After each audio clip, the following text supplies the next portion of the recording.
How are you fuckers doing tonight?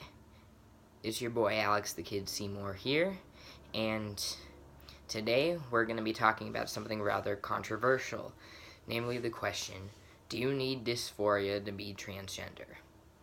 Now, before I tell you what my position on this is in any sort of official way, I want to say I'm sorry to those of you who watched my last video. I realize I already fucked up about saying I was going to post more often. I realize it's been like a couple weeks since I said I was going to try to post once a week, but I got a cold, and, well, I'm finally better, so I didn't want to subject you guys to my snotty, nasally state of affairs past couple weeks. So, anyway, dysphoria. Do you need dysphoria to be trans? Now, I think, honestly, that the only reason that this question is even considered to be controversial at all is because I think people don't really understand exactly what dysphoria is. The definition of dysphoria is not consistent. Like, it's not consistent between person to person in terms of individual trans people, you ask, but it's also not consistent even between necessarily medical professionals because it's so different from person to person. But what it all sort of boils down to is a general sort of sense of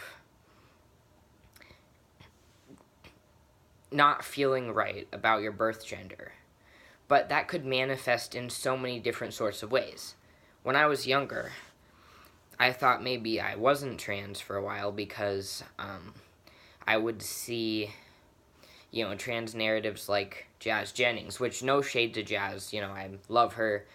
It was her, series, watching her series with my mom, which is what finally gave me the courage to come out. But anyway, the thing is, her dysphoria was so, apparent and so severe and pervasive from such a young age. In her case, it was so,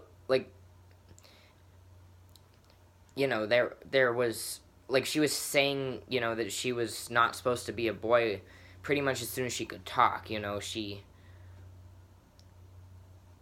really just hated having that part of her body down there so much that, she thought about, cutting it off herself and stuff, and, but it's not just about Jazz. There's a lot of trans people like that, where it manifests really early, and it's really intense like that, and, there's lots of self-harm and suicide, and so I think that a lot of people think that if they never felt like they wanted to hurt or kill themselves or whatever, or if they didn't know when they were, 3 years old, that maybe they don't have dysphoria.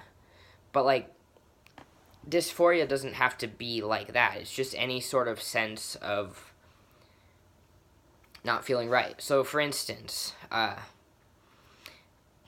if you had met me 3 years ago, before I transitioned and before I began losing weight, when I was at my heaviest, if you'd met me at that point and asked me if I hated my body, I would have told you no, and at that point, I would have thought that I meant it. But the thing is, even at that point, when I would look in the mirror and I would see that, my body, I didn't hate it. It was more like it seemed like it wasn't mine. The body that I would picture sort of in my mind's eye, the body in my dreams when I would go to sleep, it didn't look like the one that I was in.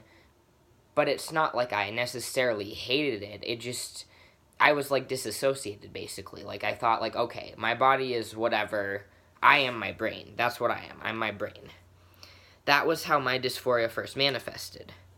Until I lost the weight. And then I started to become more in contact with the parts of, my body that I really, really specifically did hate. Such as, my chest. So basically, what I'm saying is that dysphoria is different from person to person. There's no, one way to, I guess, say whether or not one form of dysphoria is like more valid than another form of dysphoria or whatever, because most trans people have many different forms of dysphoria. That's just like sort of how it is. But like it'll manifest in different ways and at different times, and it's different for different people. So like that's the thing. It's that it's not like in order to say that you have gender dysphoria, you have to check all of these like boxes or whatever. It's just any sort of general sense of disconnect between your birth gender and the way that you feel.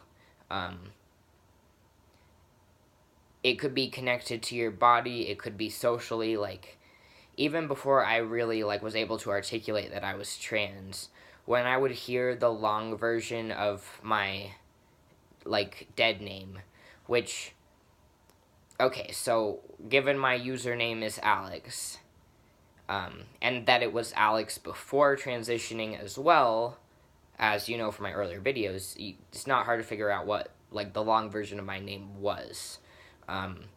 When I would hear that name, it would make me cringe even before I knew I was trans. That was dysphoria. Like, that was one example of dysphoria, but that had nothing to do with my body. It was what you call social dysphoria.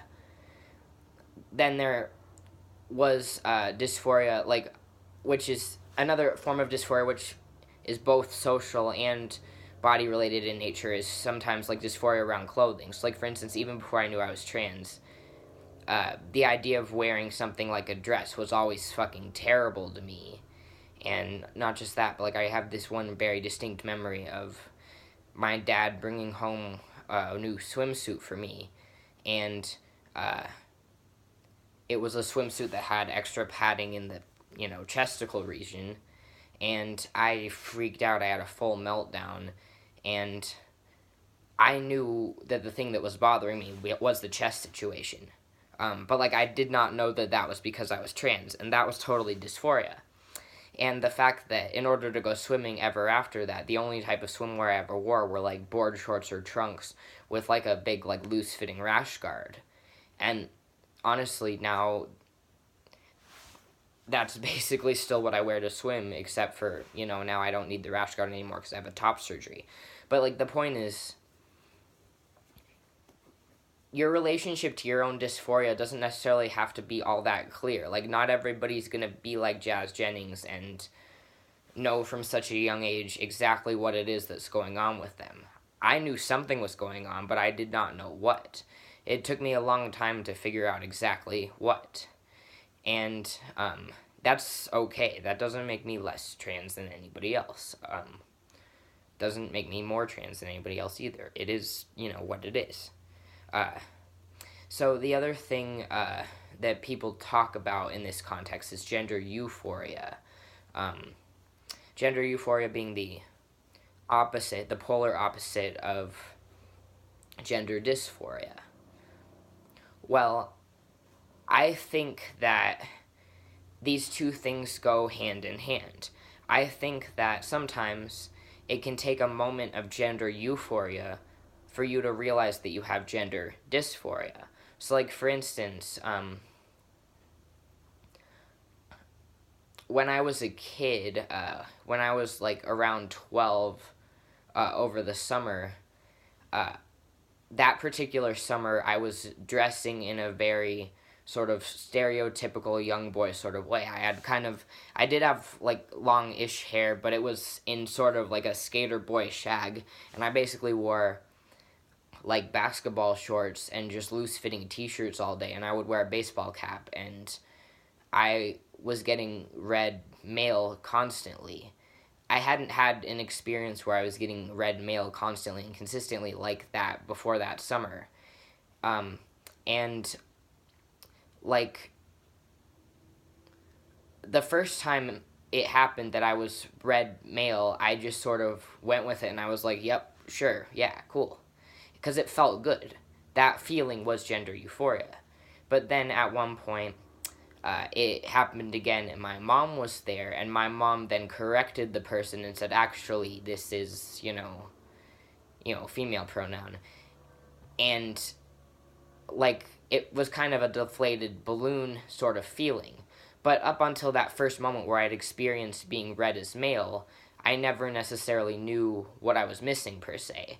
So I think if somebody says that they have gender euphoria but not gender dysphoria, I kind of question that, because I feel like, doesn't it take the in some cases doesn't it take the dysphoria to appreciate the euphoria, and the